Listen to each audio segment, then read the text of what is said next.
So yeah, Overwatch has now been out for about a week, and we got our very first beta patch notes released today, which is pretty cool. So we're going to go over kind of piece by piece all the things that are contained within these patch notes. So just want to have this pulled up so that, you know, as we get to some of the like character specific changes, we can talk about those. All right, so here we go. Enabled quick play open queue, made adjustments to the kill feed and activity feed UI. I haven't seen what those changes are, but I did notice that like they kind of scaled back the detail that was included in the kill feed, and so hopefully they're starting to like roll some of that stuff back in. I think they had like assistant stuff, but I think when it came to like boop kills, environmental kills, things like that, they didn't have as much like notation in the kill feed as to what it was that killed you. Adjusted some audio mix stuff. Then they fixed some bugs. The main one that is this wrecking ball bug right here. Fixed a bug where wrecking ball could crash other players. They fixed a bug where melee attacks would not deal damage to Doomfist during power block because it's only supposed to block projectiles, right? Hook cooldown would start on return instead of cast for Roadhog. So yeah, you can read through all the little bug fixes, things that they made there. For Midtown, they adjusted some geometry on top of the train to prevent players from staying there indefinitely. And on Colossia, they adjusted some geometry that could be abused by players. So, I mean, before we get like into the hero fixes and stuff like that, I do just want to say, like, if Overwatch 2 is going to survive and be a relevant game for a long amount of time, they have to take the lessons that they learned with Overwatch and make sure that they Overwatch 1 and make sure that they don't repeat those same mistakes, right? Because we went just like way too long. They were very conservative with their patches. We would go way too long before seeing like big adjustments or even like little bugs and stuff like that fixed. And so for them to put out a patch like this so quickly, and look, and I'm not talking about bug fixes here, I'm talking about the hero changes that we're going to hop into here in a minute, but to me, it's a very good sign. To me, it shows that they're wanting to listen, they're wanting to be active, they're wanting to change things, they're wanting to kind of attack the meta. Like that's a very like League of Legends approach to patches, right? Where it's not necessarily just about like win rates and things like that. It's also about what is like the pro meta, and we're going to attack the pro meta. We're going to make adjustments for the pro meta and things like that. And I think even just in what we have today, and then seeing what we saw happening in Overwatch League, I think it's clear that they're really trying to attack that pro meta, make sure that nothing is getting too comfortable, too stale, things like that. So let's hop into these hero changes. We're going to talk first about Sojourn. They said we saw a lot of players at varying skill levels struggling to land shots with their alt fire, so we're making the projectile width wider. So it's going from 0.05 meters to 0.01 meters, and then they wanted to make some adjustments to her mobility, so just a small cooldown reduction from 7 seconds to 6 seconds for her power slide. And, honestly, I think this is a good thing. I think for new characters, I think one thing is you want to see the new characters getting played at the highest level, right? And I don't think we saw Sojourn at all in the 3 games that were played today. And I don't know if this necessarily makes her more viable. I think this may be compared to what we're about to see with Soldier 76 does. But yeah, I agree. I've played a little bit of Sojourn. I think the alt fire is a little unforgiving, especially given how you have to gain charge for it with your other abilities and your primary fire and things like that. So I think, making that a little more user-friendly at all different skill levels, including mine, which is middle of the road, right, is a good change. Then we get into Soldier 76. Says, we believe Soldier 76 was overtuned during the first week of the PvP beta. He was extremely mobile and extremely is a bit of an understatement, right? With the new damage passive that increases movement speed by 10%. That's just across the board for damage characters, right? They brought his sprint ability down a bit now with the new passive in mind. So he was at a 50% movement speed increase to a 40%, and they brought it down to a 40% when he uses his sprint ability, and he would move like book it on this patch. So I think that that's a really really good change. He also has a pretty high damage output, and they've reduced the heavy pulse fire rifle from 20 to 18. I think that that is also a good change. I think given how much more wide open the maps are now, I think Soldier outputting tons of damage with his automatic rifle fire, probably not the best thing. And so I think this is a good change. And then we wanted to make Tactical Visor a more interesting ultimate for players who want to push their aim skills through the ability. So now it allows for critical hits if a shot that would have been a critical hit outside his ultimate. So, and then he no longer removes damage fall off from his pulse rifle. So, more skill expression within his ultimate, but then also kind of a nerf to his ultimate as well. And I think that this is, if you saw today, Soldier 76 had a huge pick rate. Like, I don't know exactly what it was, but I think he was almost always on the map for pretty much everything. So, then for Sombra, after a week of testing the new damage passive, we decided to balance Sombra's stealth speed with the 10% movement speed increase in mind. So they decreased her movement speed from 65 to 50% while in stealth. So again, like, this is, I think these are good things. I think they're realizing, like, okay, we've added in all these different passes, the movement speed for damage. They've added in, the armor, the way that armor receives damage to tanks and things like that, and the ult charge stuff for tanks. And then we're going to see they also target a lot of stuff because of the passive that they applied to healers, which is that they heal for a certain amount per second when they get out of combat, and we'll get to that. But I like this approach of, like, okay, we're going to make a big broad sweeping change, then we're just going to kind of see how it impacts people at this, like, broad playtesting level, and then start to make adjustments from there. And we're going to make it I think they've taken this approach that, like, over-tuning is better than under-tuning for a lot of these, right? And so, and I think that that's a good thing. And I think that gives a lot of room to aggressively patch your game and do interesting things with it.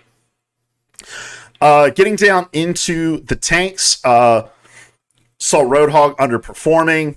If you and we're going to watch the Florida match here in a bit, and if you saw Roadhog out there on the field, I don't think this is necessarily going to move the needle very much on everything that might need to change for Roadhog to be more viable at that level. But I think these changes really help with just not making Roadhog feel nearly as bad, especially, like, well, let's get into them first. So Whole Hog has been changed. No longer is it a channeling ult. So like Pharah or Reaper or Cassidy, where once you start it, you can't cancel it without losing the ultimate as a whole. So, like, with Cassidy, Deadeye, you activate Deadeye, and then you have a secondary press of a button that allows him to fire at the end of it. And then Pharah and Reaper, you press Q and it goes, right. Instead, it's going to be a transform ultimate where something like Soldier or Genji or Winston, where you still have agency over the primary fire that takes place during the ultimate, and therefore it doesn't get fully canceled by stuns. So, and we've all been there, right? You're playing as Roadhog, you start whole hogging, and back in the day, you'd get like flash banged or, brig stunned or something like that. And then in today's game, it's still like you get sleep darted, you get hog hooked by the other hog, and you just lose that ability. And I think the more that we can, I think ultimate counterplay and being able, like, Diva being able to like eat a Zarya ultimate and things like that. Like I think that those are good things to have within the game, as long as they don't feel bad, as long as it feels like it takes just as much skill to stop the ultimate as it does to get the ultimate. And so for Zarya, it's like it's a lot harder for a diva to defense matrix a Zarya as she is deploying her, graviton surge. Whereas with Roadhog, it's like, oh, big pig man cranking out lots of scrap from his gun. Let me just sleep dart him real quick. Let me just hook him real quick. Things like that. So, and I think that now that it takes a lot more to get your ultimate, it's a lot more important to make sure that it doesn't feel really bad when you lose your ultimate. Like, if you're Zarya, your ultimate gets eaten by a diva, I think you can throw your shoulders up and be like, oh, well, outplayed by the Zarya. You know? Doesn't feel quite as bad. Whereas if I've played half a match with Roadhog, got my ultimate, get hooked out of it instantly, that feels a lot worse. So, but also with it being a transform ultimate rather than a channeled ultimate, the weapon is no longer going to automatically fire. Instead, you have to press your primary fire in order to use that ultimate ability.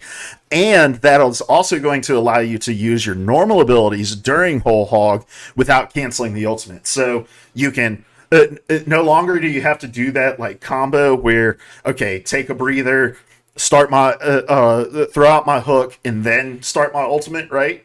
Instead, now you can start your ultimate, look for a better opening to throw your hook, use your primary fire again. If you start taking a shitload of damage in the middle of it, you can use your take a breather and get some health back, because it also feels really bad to die as Roadhog in the middle of your ultimate. I think in a different way than it does for Pharah, right? So for Pharah, you're a low HP character, but you have a lot of mobility. You can find interesting flanks. You can use the environment kind of to your advantage within your ultimate. Roadhog doesn't have any of that, right? So when he starts, it's easy to just like start focusing Big Pig Man and burst him down at that moment. So I think this is a great change. I'm really like... This is one of those changes that I don't know if I ever thought about it prior to the change being announced, but now that it's here, it's like, this seems like the solution that probably should have existed from the beginning, right? So I like that a lot. Let's see. Then we have Winston. A small change to him is that his secondary fire now is going to cost 12 percentages of his gun, like whatever his ammo is, right? Instead of 20. And I think that this is a good thing, right? I think watching the Overwatch League today, seeing a lot of Winston, I don't feel like it looked very different with the primary, with the secondary fire. And I don't know if this necessarily changes it, but 20 seemed like a really high cost to use that ability. So I think playing around with that number is a good place to start. I think there's probably more to do in terms of just like, it's a 30-meter range on that gun. I think that could probably be increased to make it a little more effective, to give you some options on the approach, right? I'm not saying it needs to be 100 meters. I'm not saying you need to be able to snipe people with it or whatever, but I don't think Winston's ever really in this that range where that's effective, right? So, and especially given the charge that's required to get it to its full power.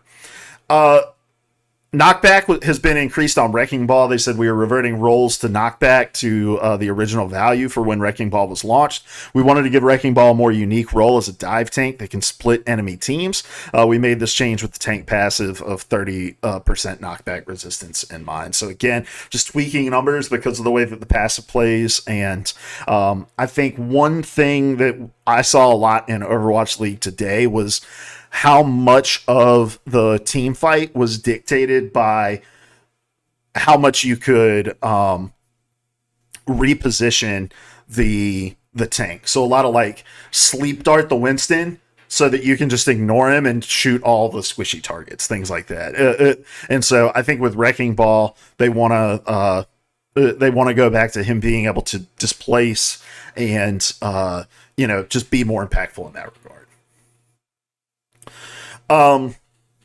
Now that for Zarya, they reduced the graviton surge duration by half a second, so from 4 seconds to 3.5. And the reason for this is there's one less tank per team, and phase effects no longer escape Zarya's ultimate, so you can't, like fade out of it or things like that.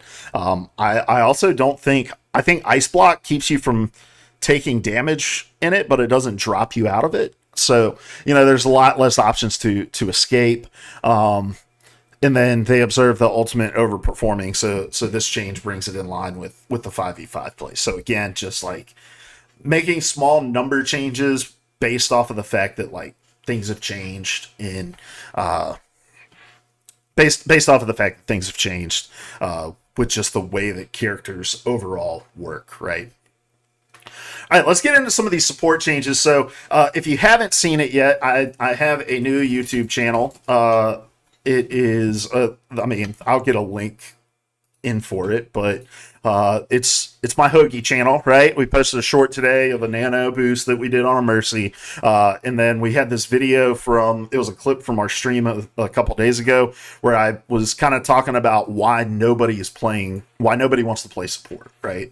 And we talked about the lack of peel. We talked about how a lot of these backlines don't have a lot of defense tools anymore with the lack of CC that's in the game, of hard CC that's in the game. And so I think that the Overwatch team picked up on this stuff really, really quickly and have tried to make some changes. So, but let's talk about a nerf first. So Lucio's been nerfed. His self-healing penalty has been increased from 30 to 60, and their argument for that was just between crossfade, healing himself, and then the support passive where you get 2 health back per second.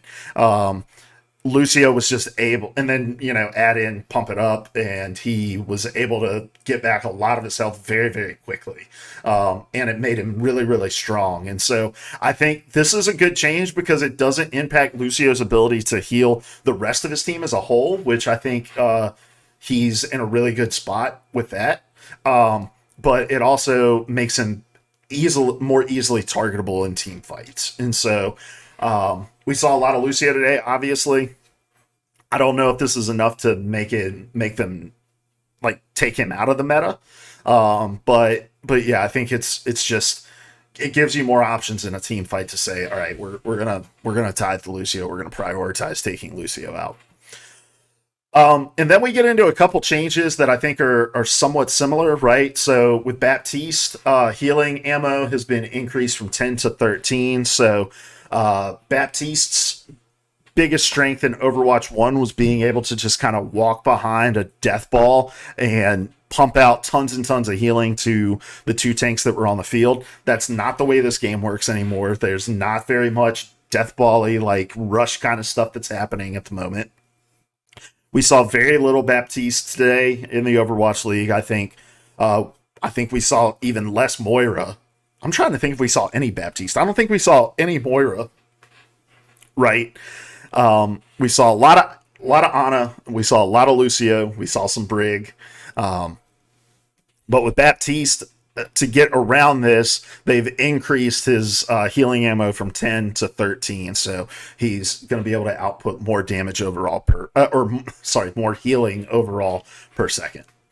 Anna gets a similar change, right? Her biotic rifle now has ammo increased from 12 to 15, so she can be more effective at both healing her teammates and damaging enemy teammates. But with that, they've given the trade-off for the biotic grenade, in that the duration for it is going from 4 to 3 seconds. And I think this is very, very similar to the change that we saw to Zarya, where there's just a lot less options to mitigate biotic grenade. Like, I'm not a great Ana player, but I feel like I've been super effective with her in Overwatch 2 because I get so much value offensively out of my biotic grenade. And I think, like, I don't think this is enough to change the approach that you've got to take to the way that Ana is played, right? Like, because of the passive, and they mentioned this in the notes, like, because of the passive, Ana's not using that grenade very much on herself, right? Because it's a 10-second cooldown. It's really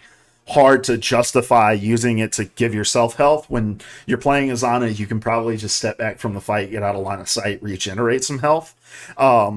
So I don't think this is enough to change that approach to the game. So I'll say this: if you are coming from Overwatch 1 and you're coming from around the tiers where I was with Overwatch 1, you are probably in the habit of using your biotic grenade very, very defensively. And I think there was an argument to be made in Overwatch 1 that that was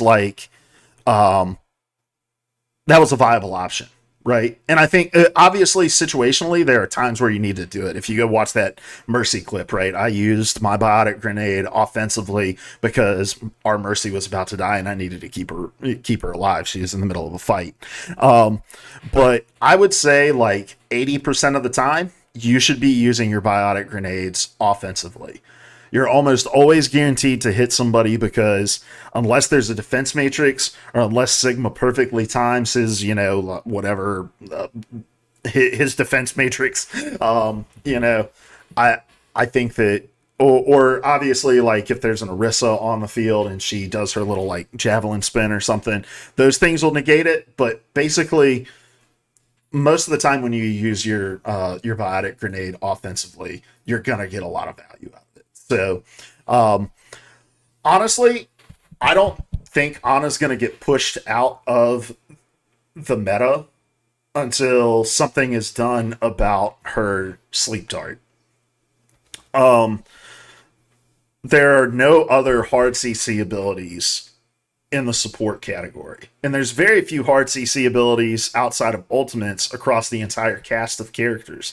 And so for Ana to just, and there's less shields and less, ways to mitigate the effects of the sleep dart. I think it's a very strange decision to be like, well, we want to keep that one very, very powerful defensive tool, and they did try to tweak it, right? It's a 15-second cooldown versus a 12-second.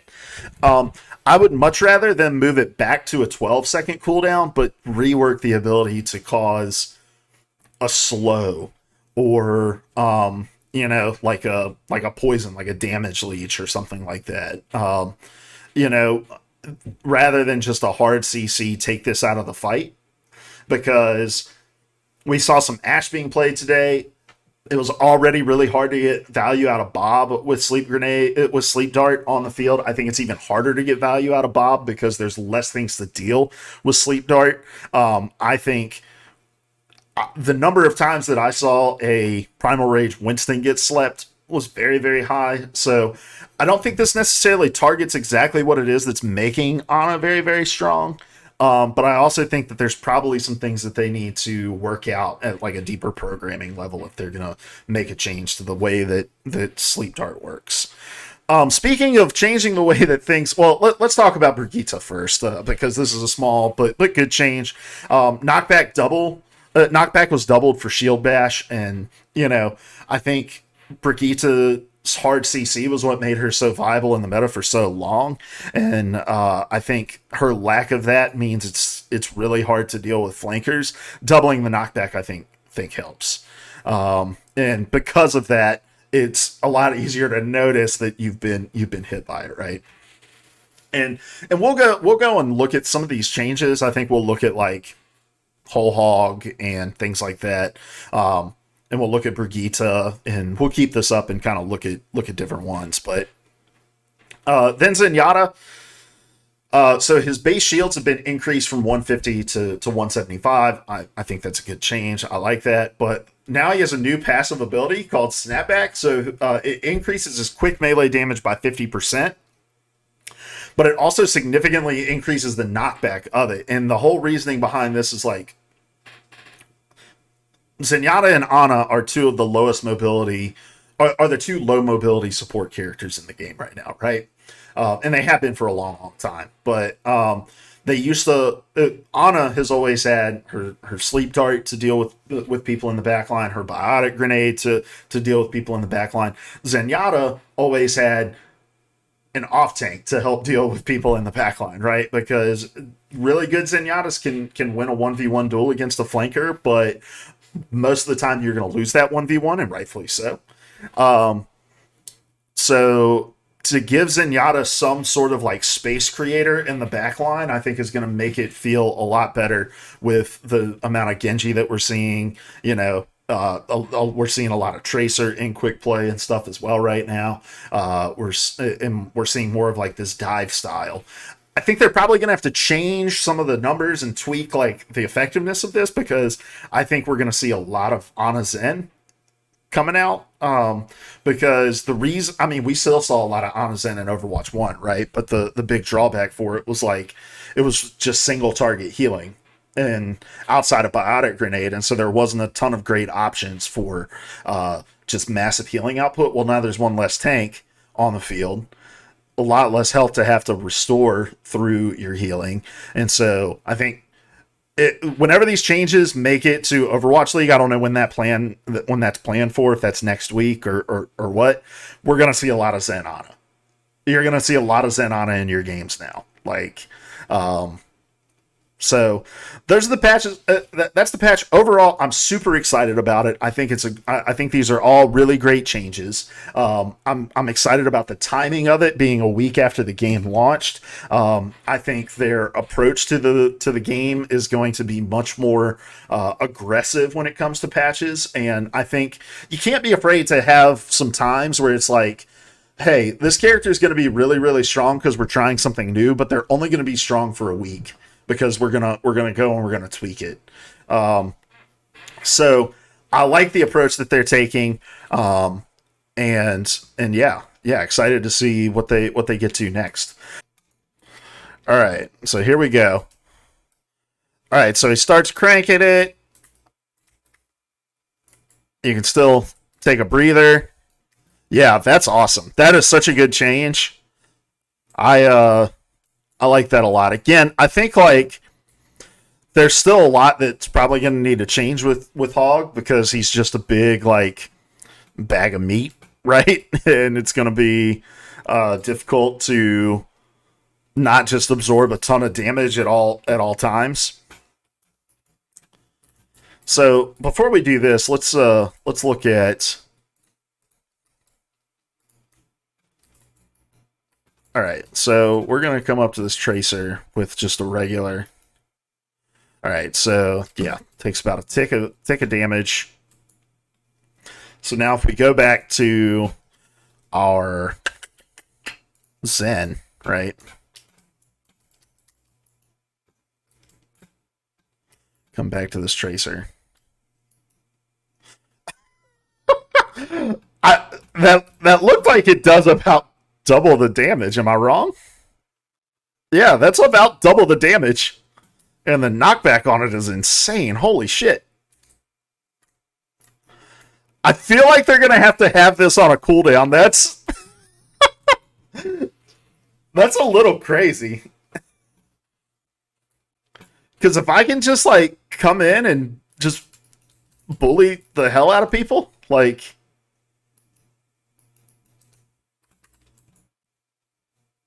yeah, that feels like it might feel bad if I just get that level of knockback like every single time, right?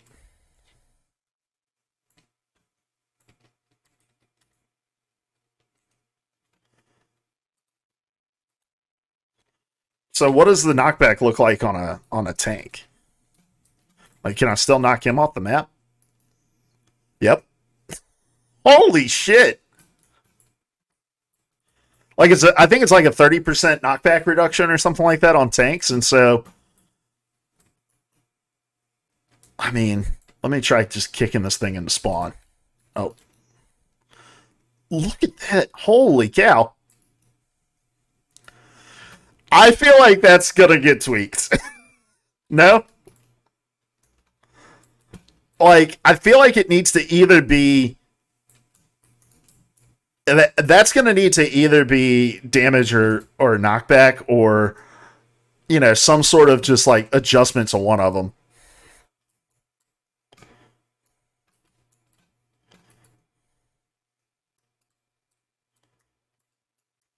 So